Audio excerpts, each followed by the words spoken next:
Assalamualaikum warahmatullahi wabarakatuh. Salam dan bahagia. Saya Riawati, NIM 2018-015074. Di sini saya akan mendongeng tentang asal-usul Padukuhan Maladan dan Banyu Urip menggunakan media wayang karakter. Selamat menyaksikan. Dalam cerita dongeng asal-usul Padukuhan Maladan dan Banyu Urip melibatkan dua tokoh, yaitu yang pertama Ki Cakrajaya atau Sunan Geseng, yang kedua orang alim atau Sunan Kalijaga. Berawal dari aktivitas seorang yang bernama Ki Cakrajaya. Beliau adalah seorang tukang deres nira kelapa, kemudian hasil deres itu diolah menjadi gula. Karena saking miskinnya, ia juga dipanggil sebagai Ki Petung Melarat.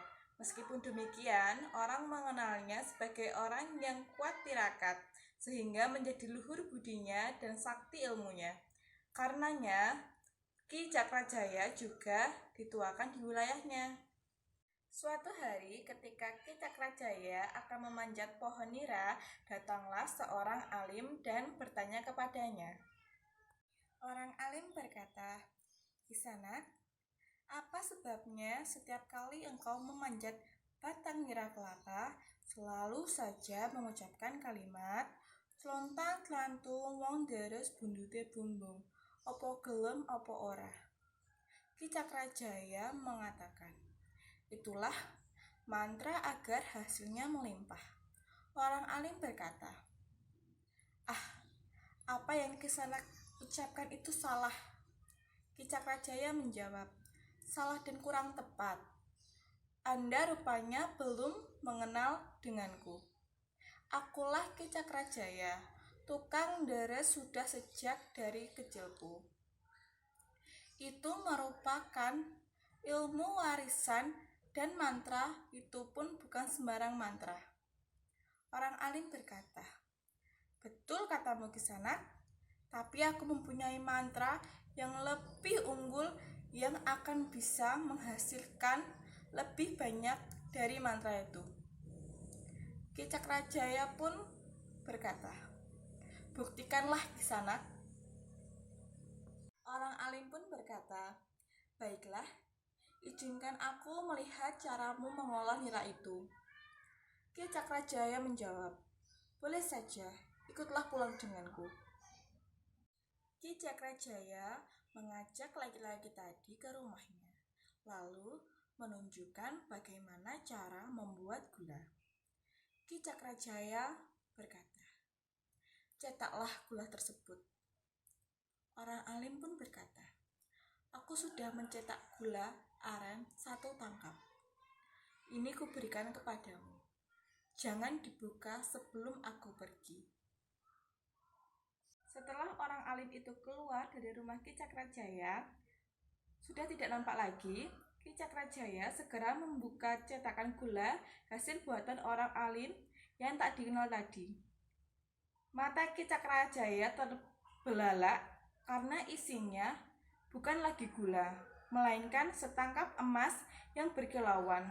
Ki Cakrajaya tersadar bahwa ternyata tamunya tadi bukanlah orang sembarangan. Ki Cakrajaya pun mengejar sang tamu. Ki Cakrajaya berkata, "Tunggu Kisanak, berhentilah." Orang alim pun berkata, "Ada apa Kisanak?" Ki Cakrajaya menjawab, "Siapa kamu sesungguhnya? Aku yakin kamu bukan orang sembarangan."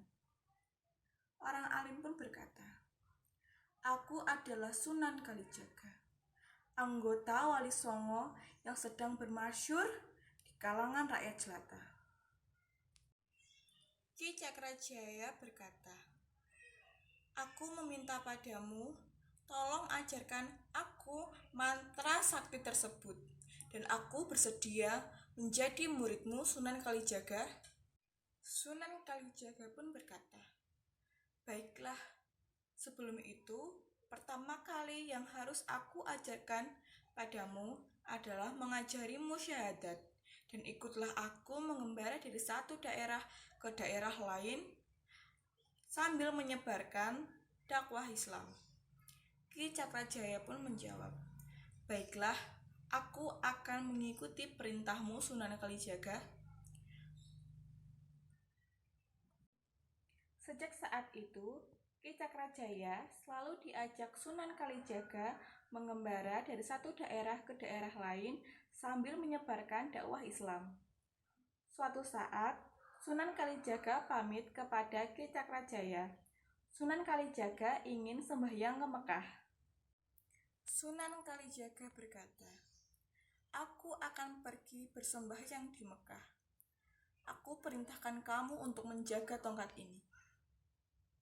Ki Cakrajaya menjawab, "Baiklah, aku akan menjalankan perintahmu.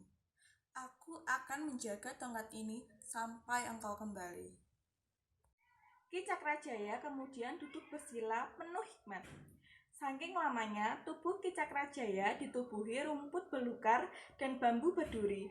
Tempat bertapanya pun berubah menjadi semak belukar yang rimbun dan sangat padat dengan tanaman liar. Lalu di tempat lain, Sunan Kalijaga teringat bahwa ia telah meninggalkan muridnya. Maka datanglah Sunan Kalijaga ke tempat di mana Ki Cakrajaya pada saat ditinggalkan bersama tongkatnya. Setelah sampai ke tempat itu, ternyata tempat tersebut menjadi semak-semak yang begitu rimbun dan padat. Maka oleh Sunan Kalijaga dibakarlah semak belukar dan bambu berduri tersebut.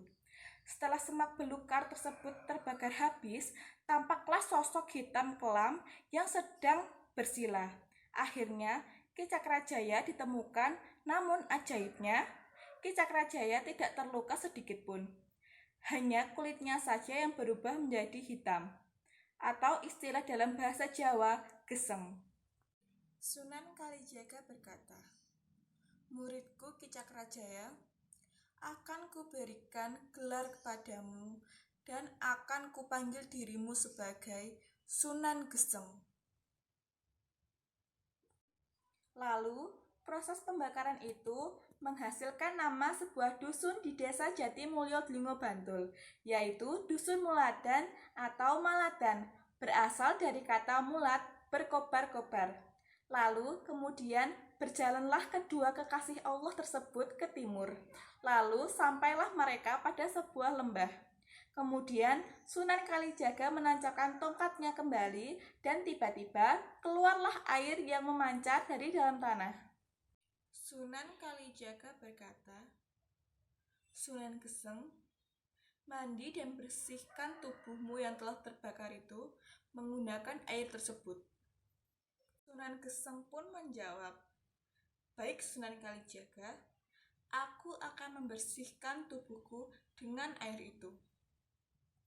Setelah mandi dan membersihkan diri, Sunan Geseng pun tampak utuh dan tubuhnya pun kembali seperti semula.